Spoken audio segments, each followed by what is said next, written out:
Hello everyone, welcome back to Polity Byte series on O2IS Academy YouTube channel. आज का जो हमारा topic है हम कंटिन्यू करेंगे अपने polity bite series and we were studying union executive and आज का जो टॉपिक है that is the prime minister. Okay, last lecture में हमने कवर किया था vice president, so today we will cover the prime minister. And to download the PDF of this particular lecture and other lectures of the Polity Byte series, you can subscribe to Telegram channel of O2IS Academy. Plus you can also download the app of O2IS Academy जिसमें आपको Polity Bytes के सारे lectures की PDF तो मिलेगी. Plus बाकी subjects के लेके भी respective आपको बहुत सा material बिल्कुल free available है which will help you in your preparation. You can revise and use this particular material for your preparation. So let's start with today's lecture. अभी तक हम प्रेसिडेंट कवर कर चुके हैं, we have covered vice president also. अब हम start करेंगे prime minister से and then we will go to the attorney general and all and then we will सब ये नॉर्मल हम सपोज हम इंडिविजुअल फंक्शंस पढ़ने के बाद we will study a full parliament का फंक्शन लेटर. पहले we will cover the executive of particular union executive. Done. So हमने जब प्रेसिडेंट पढ़ा था so we have studied that कि president is the head of the constitution and उसमें भी मैंने आपको एक चीज़ क्लियर की थी कि when we study of the real head या जब हम बात करते हैं हेड ऑफ द गवर्नमेंट या जिसको हम लोग अपने डेली रूटीन में क्वेश्चन करते हैं या हेड मानते that is the prime minister of India. Okay, so अभी आप देखिए अभी जो हमारे प्राइम मिनिस्टर हैं that is Modi ji and I think ये सब आप लोग तो जानते हैं. जो अब पहली बात प्राइम मिनिस्टर का ऑफिस मेंशन कहाँ है. So we will study from the article number 74 states that there shall be a council of ministers with the prime minister at the head to aid and advise the president. तो यहाँ पे mention है prime minister का office कि एक council of minister होना चाहिए and जो उसका हेड होगा that is the prime minister of India. Then PM is the real executive authority. French word में de facto executive in the parliamentary form of the government. Real executive authority. Because हमारी सारी की सारी authority powers vested है union powers with article जो mention है that is with the president. लेकिन जो real executive authority same as because we are following the parliamentary form of the government. And when it comes to the parliamentary form of the government, the real executive head is the prime minister. ठीक है, president को हम बोलते हैं सिर्फ constitutional head. लेकिन आप simple language में अगर हम समझें, अगर आप लोग भी हैं जब कोई पॉलिसी खराब आती है whom you criticize the government में किसको, प्राइम मिनिस्टर को. आज चाहे कहीं कुछ भी हो रहा है देश में, anything is happening is related to the economics, health, anything, you will be targeting only the prime minister. आपने कभी प्रेसिडेंट को टारगेट किया है? No, never. Only we all target and question and just want the answers from whom? The president of India. Mann Ki Baat किससे? Prime minister of India. Okay, next is so president कौन था? nominal de jure executive. Next is PM is the head of the government, president is the head of the state and next is he is the leader of the largest party. अभी तक आप इसको देखिए, but when we will study the prime minister का role with the president then we will study कि क्यों हमने इसमें बोला कि leader of the largest party. Plus इसमें इस स्लाइड में आपको एक चीज़ और ध्यान रखना है बिकॉज अभी कभी कभी क्वेश्चन में ये चीज़ें भी आ जाती हैं कि what we call. So de facto is with the prime minister and the de jure is with the president. So this is important, ये आप थोड़ा सा ध्यान रखिएगा. So who appoints? The president appoints the prime minister. किसको appoint करता है? क्या कोई भी अपॉइंट हो सकता है? So that will study in the next slide, but normally it is the leader of the single largest party. Okay, जो लार्जेस्ट पार्टी उस टाइम पे होगी दैट विल बी, जो आपको प्रूव कर चुकी होगी, जो इलेक्शंस के बाद सीट्स इसके पास सबसे ज़्यादा होंगी that will select the prime minister of the India. So same as president is not free to appoint any as one of the prime minister. कि किसी को भी आप प्रेसिडेंट ने बोल दिया कि मैं किसी को भी प्राइम मिनिस्टर अपॉइंट कर देगा, ऐसा कुछ भी नहीं है. एज पर the conventions of the parliamentary system not mentioned, the president has to appoint the leader of the majority party in the Lok Sabha as the prime minister. Next is when no party is in the majority then the president may exercise his discretionary power. president जब हमने president पढ़ा था उस time में हमने ये पढ़ा था कि discretionary power of the president क्या है? to appoint the leaders of the largest or the coalition party as the prime minister and ask him to seek a vote of confidence in the house within a month. आप किसी को भी prime minister बना सकते हैं अगर majority नहीं है तो. ऐसे नहीं आप बना सकते हैं अगर किसी के पास भी ऑन फ्लोर मेजॉरिटी नहीं है. ठीक है, तो प्रेसिडेंट जो सिंगल लार्जेस्ट पार्टी होगी या तो उसको, या कोलिशन में जिसके पास सबसे ज़्यादा सीट्स आएंगी, 2-3 पार्टीज मिलके जो पार्टी बनाती हैं उसमें सबके साथ गठबंधन, जो हम बोलते हैं कि गठबंधन आया पार्टीज का, ठीक है, उसमें जो उनको वो इन्वाइट कर सकती हैं, बट उनको ऑन फ्लोर अपना कॉन्फिडेंस मीन्स अपनी मेजॉरिटी प्रूव करनी पड़ेगी, कितना, with in 1 month. So it is important कि टाइम मेंशन क्या है, 6 महीने नहीं, 1 महीना नहीं, कितना, 1 month. So what are the qualifications to be the president or prime minister of India? He should be the citizen of India, member of either Rajya Sabha or Lok Sabha at the time of taking an oath, or should be a member of any house within the 6 months.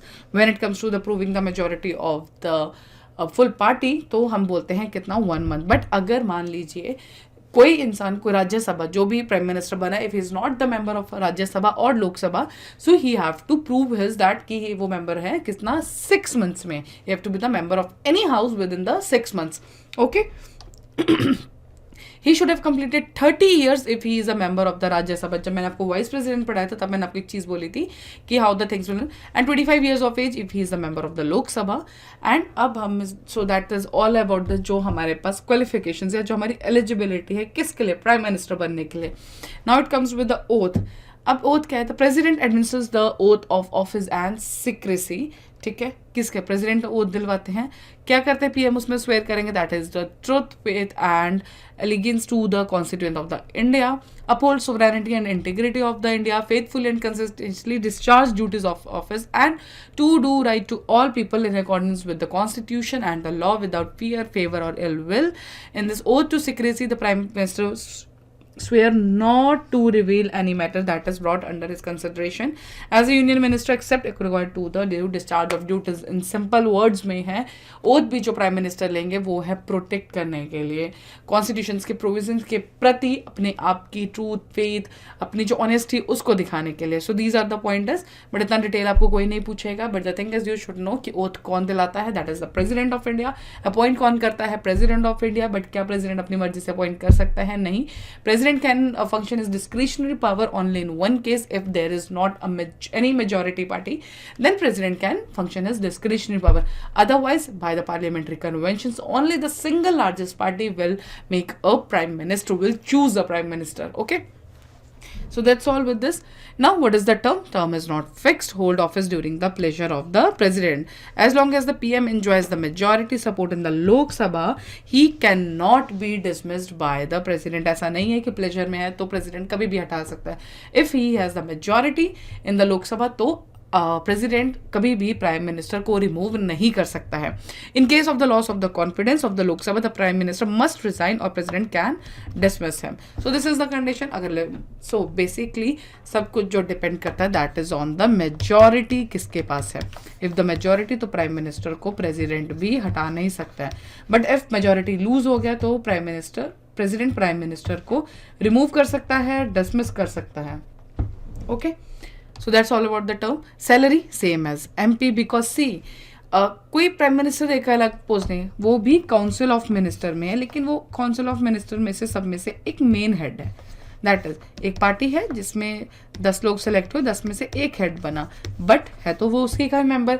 Fine. So the same as the MP. Determine कौन करता है salary, that is the parliament only. Next is president के साथ क्या relation है. So now we will study some articles with the Prime Minister. Article 74, there shall be a council of minister with the Prime Minister at the head of it and advise the President who shall in the exercise of his functions and in accordance with such advice. So आपको ये पता है, and I think हमने ये पहले भी discuss किया हुआ है कि क्या काउंसिल ऑफ मिनिस्टर की एडवाइस बाइंडिंग है कि नहीं है. So आपको याद होनी चाहिए 2 amendments, 42nd and 44th amendment. So however the President may require the council of minister to reconsider such act. तो 42nd amendment ने बोला था कि बाइंडिंग होगी, एंड 44th अमेंडमेंट ने एक बार रिकंसिडर करने का पावर दिया था किसके पास, प्रेसिडेंट को, कि वो एक बार रिकंसिडरेशन के लिए भेज सकता है. जब मैंने बात प्रेसिडेंट की थी, मैंने कहा था अगर वो नहीं उसको पास करेगा तो पार्लियामेंट के पास क्या पावर है, मींस काउंसिल ऑफ मिनिस्टर्स ही हैं, उनके पास पावर क्या है, इम्पीचमेंट की. सो यहाँ पे बात ये, इनका रिलेशन से प्राइम मिनिस्टर का relation, prime minister means council of minister का रिलेशन कैसा है कि वो एडवाइस किसी चीज़ पे बात करेंगे. सो 74 ऑफिस आपको ये बोलता है.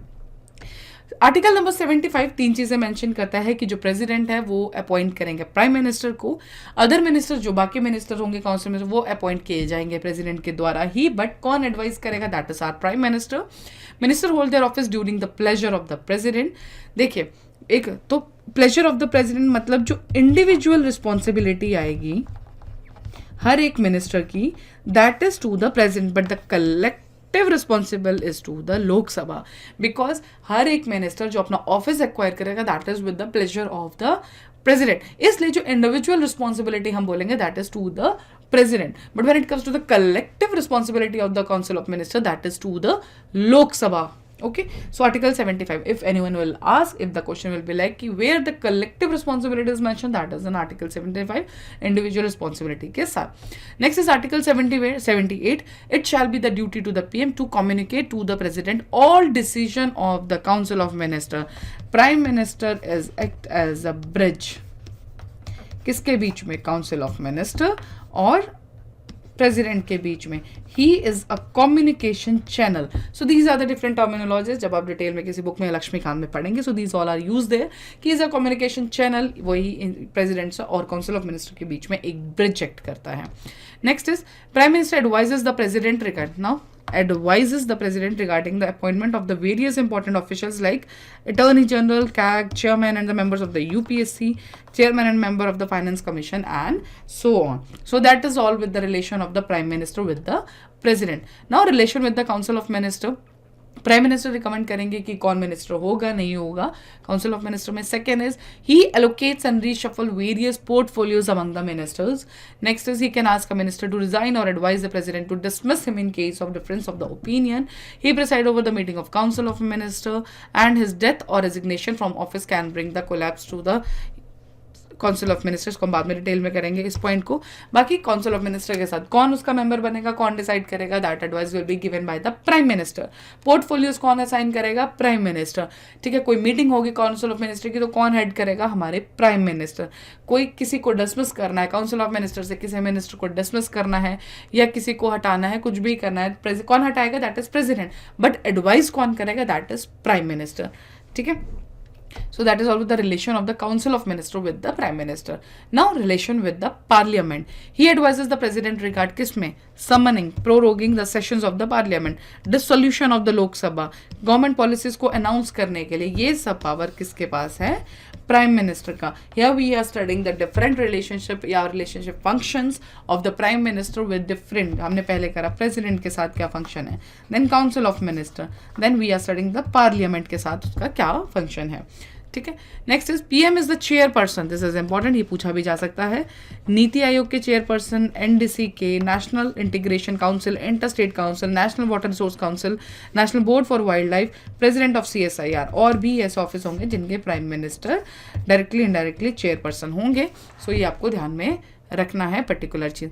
The PM also acts as the chief spokesman of the union government, this is also very important. PM becomes leader of the house of which he is a member, अगर लोकसभा के मेंबर है then he is a leader, Rajya Sabha के member है then he is a leader. Next is death of the prime minister, तो मैंने आपको जो बोला था कि लास्ट पॉइंट हम बाद में डिस्कस करेंगे, तो सी अगर प्राइम मिनिस्टर रिजाइन कर दे या उनकी डेथ हो जाए तो automatically council of minister dissolve हो जाएगी। Okay, if the prime minister dies in the office then council of minister will dissolve because वो automatically एक vacuum बन जाएगा। Then there is a resignation, death of any other minister on the other hand merely creates a vacancy which the PM may or may not like fill। मान लीजिए एक council of minister में से prime minister की death हो जाए तो इसका ही कोई रोल नहीं रह जाएगा, बट इन केस कोई एक मिनिस्टर की डेथ हो जाए तो that's to the prime minister कि वो किसी और को वो ऑफिस दे दे या वो उस ऑफिस को भरे ही ना किसी और को एलोकेट कर दे उस पर्टिकुलर पोर्टफोलियो को। Okay, so that's all about the relationship with the prime minister and जो प्राइम मिनिस्टर का रोल है, इलेक्शंस, आर्टिकल्स, सब कुछ जो उसमें लिंक्ड है। नेक्स्ट इज कुछ ऐसे सीएम जो पीएम बने हैं, बिकॉज अभी रिसेंटली हमने एक एंट्रेंस में क्वेश्चन देखा था जिसमें डायरेक्टली पूछा गया था कि कौन इनमें से ऐसे कौन से चीफ मिनिस्टर हैं जो आज प्राइम मिनिस्टर, आज से प्राइम मिनिस्टर बने हैं। सेम एज कभी कभी ऐसा आता है गवर्नर्स को लेकर डिफरेंट या कभी स्टेट स्पेसिफिक क्वेश्चंस आने लगे हैं कि ऐसे कौन से, हिमाचल में हमने क्वेश्चन देखा कि ऐसे कौन से स्टेट के चीफ मिनिस्टर हैं जो बिलोंग कहीं और से करते हैं बट चीफ मिनिस्टर कहीं और है। So that's is the thing. So first is Morarji Desai, ठीक है, and Charan Singh, P Singh, VP Singh, V Narasimha Rao, ये है, देख लेना एक बार. So this is different. And Deve Gowda, these are the chief minister. And now the Narendra Modi. Okay, so these are the chief ministers जो prime minister भी रह चुके हैं और या फिर अभी करंटली सर्व कर रहे हैं. So same, this is one of the thing which I want to end, because अभी कुछ भी क्वेश्चंस आ रहे हैं. So this can be time कि कौन से ऐसे चीफ मिनिस्टर्स हैं जो प्राइम मिनिस्टर बने हैं. प्लस अभी हमने देखा था स्टेट स्पेसिफिक क्वेश्चन, ऐसा कौन सा चीफ मिनिस्टर हैं जो दो स्टेट मीन्स वो रिप्रेजेंट कहीं और से हैं, but the thing is he is the chief minister of other state. ठीक है, तो वो योगी आदित्यनाथ जी को लेके एक क्वेश्चन था. Now we will practice the question because there are not many facts in the prime minister. देखिए जितने ज़्यादा facts आपके पास प्रेसिडेंट में हैं. नेक्स्ट कोई टॉपिक जो facts आपको देगा दैट इज द जजेस of the supreme court.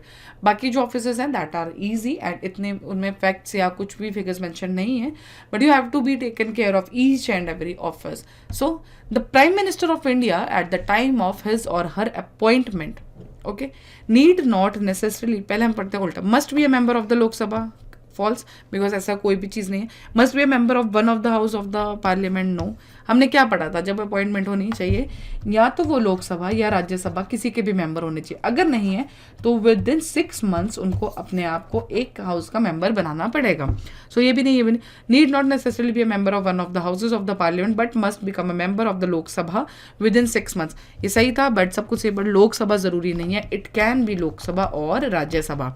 Need not necessarily be a member of one of the houses of the parliament but must become a member of one of the houses with in the 6 months. So A is your correct answer. Next is, if the Prime Minister of India belong to the upper house parliament, he will not be able to vote in his favor in the event of a no confidence motion. He will not be able to speak on the budget in the lower house. ऐसा कुछ भी नहीं है, because Prime Minister है, वो head है and collectively responsible to Lok Sabha ही हैं. He can make statements only in upper house. No way, ऐसा कुछ भी नहीं है. He has to become a member of the lower house within 6 months after being sworn in as a prime minister. ऐसा भी कुछ नहीं है. So the only answer is he will not be able to vote in his favor in the event of a no confidence motion. Article 78 of the Constitution deals with the emergency powers of the president. 78 हमने देखा अभी जब हमने relationships पढ़े थे, उसमें मैंने आपको क्लियरली बताया था आर्टिकल 78. नेक्स्ट है PM's duty regarding keeping the president informed about government's decisions, policies and actions. अभी फ्रेश है तो this can be the answer. President's power to send advisory message to the parliament, नहीं. President's power to get, तो answer क्या आएगा आपका D, that is second only. PM's duty regarding keeping the president informed about government's decisions, policies and actions. जो मैंने आपको बोला, he acts as a bridge communicating channel. That is, which one of the following statement is correct? The Prime Minister of India is free to choose his ministers only from among those who are members of either house of the parliament. So only गलत. Can choose his cabinet colleagues after due counseling by President of India in this regard. ऐसा भी नहीं है. Has full discretion in choice of persons who are to serve as ministers in his cabinet. He don't need to be the counseling by the president. वो directly अपनी मर्जी से choose कर सकते हैं. So this is correct. Has only limited powers in choice of his cabinet colleagues because of the discretionary power vested with the president of India. तो ये कब काम करेगी? जब majority नहीं है. If there is the majority, तो जो prime minister बोलेंगे उन्हीं को minister बनाना पड़ेगा. तो answer will be the C. Which of the following steps may be taken by the Prime Minister in case he or she is dissatisfied with the minister? Dismiss the minister on his own, advise the president to dismiss the minister. So answer will be 2 because वो advise करेंगे, because dismiss कौन कर सकता है? Is the president. Appoint कौन करेगा? President. So dismiss भी कौन कर सकता है? President. The power rests with the president. Consider the following statements. The executive power of the Union of India is vested in the Prime Minister. So no. किस में waste करती है? ये हमने बहुत बार पढ़ा, बहुत अच्छे से डिटेल में पढ़ा. That is the Prime Minister. ये गलत, ये गलत. So the Prime Minister is the ex officio chairman of the Civil Services Board. No. Cabinet Secretary is the ex officio chairman of the Civil Services Board. ये आपको एक और चीज़ पता इसमें लगे तो answer will be neither 1 nor 2. So that's all about the Prime Minister of India. So I think you have cleared with the Prime Minister office, President office, Vice President office. So that's all about the powers, functions of the Prime Minister. Parliament के साथ उनका क्या role है, president के साथ उनका क्या relation है, या फिर काउंसिल ऑफ मिनिस्टर के साथ उनका रोल क्या है, डेथ के ऊपर कब काउंसिल ऑफ मिनिस्टर डिसॉल्व हो जाएगी, प्लस प्राइम मिनिस्टर के लिए आपको कहाँ का मेंबर होना है. So that is all we have covered in the day. Plus we have covered many questions with this particular topic, ताकि आपको चीज़ें क्लियर हो कि फैक्ट्स कैसे यूज होते हैं. So that's all. Do revise this particular slides, download from the Telegram channel, or you can download from the OTOS Academy app. So that's all about today's lecture. Thank you so much. We will continue with other constitutional offices, other posts also in coming lectures. And once we will cover with the union executive, then we will switch to the state executive, and then last we will cover parliament and state legislative assembly in this particular part where we are studying the executive. Then we'll go to the parliament chapter and the state legislature. Okay, so first we will cover with the union executive and state executive, then we will switch to the legislature, because तब तक आपको बहुत सी चीज़ें इन्हीं individual में clear हो जाए. Because when will go to the parliament you will learn कि किसके पास कितनी पावर्स है. इंडिविजुअल पावर्स आपकी सब क्लियर होंगी. Then we will in detail study Lok Sabha, Rajya Sabha and all the offices. Thank you so much. Hope you like the lecture.